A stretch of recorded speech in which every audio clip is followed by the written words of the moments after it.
Hi, Robert Bevan again.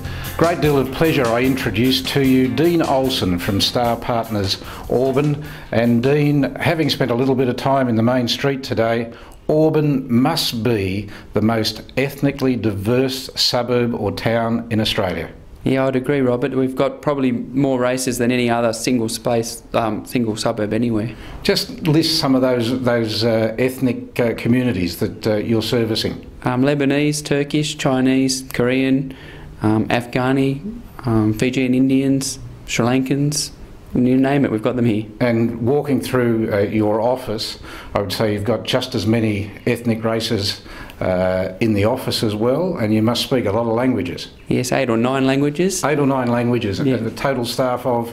14. Of 14. That's just amazing. So the challenges you're facing, Dean, are probably, well, there's a balance that you've got to meet that a lot of Australian and New Zealand agencies wouldn't have to focus upon.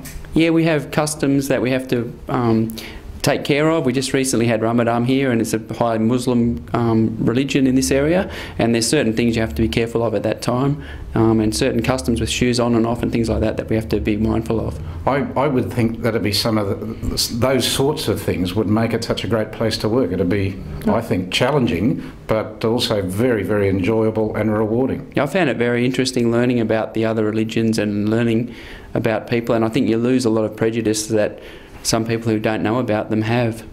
You and I have known each other for a long, long time, and you've been in real estate agency since you were a very young person. Most of the time you've been in this area, haven't you? I've been here 16 years, and prior to that 7 years at Marylands, which is only 2 suburbs away. Yeah. So you've met the challenge. The office is doing extremely well, and a little earlier we presented you with your best practice accreditation, and congratulations once again on that. When you were going through the audit process, one of the things you are required to do is have your profit centres separated, and I think when you did that you found some interesting results. Yeah, it was probably the best thing to come out of getting the accreditation. I realised where our strengths and weaknesses are, and it's given John McCormack and myself a real focus on what we need to improve.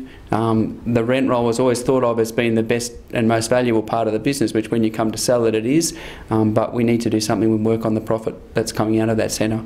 And so you've had the business here for 16 years, and it's taken 16 years to work out that that profit centre, which represents probably 80 to 90% of the value, is not as profitable as it should be. That's right, and it's also the bit that's got the most debt attached to it, and so I think you've got to think twice about what you're doing and work out ways to improve it.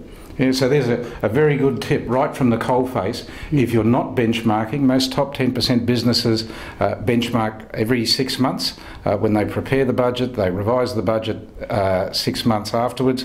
So 2 benchmarks with the budget once a year, and you'd agree that that's what they should be doing? Oh, absolutely. Yes. Fantastic. Dean, if people want to have a bit more of a look at Starr Partners Auburn, they can go to your website. Yes. Which is? starpartnersauburn.com.au. There it is on the screen for you right now, www.starpartnersauburn.com.au. Dean Olsen, congratulations on what you're doing in this fabulous community, and thank you for being part of Best Practice TV. Thank you very much.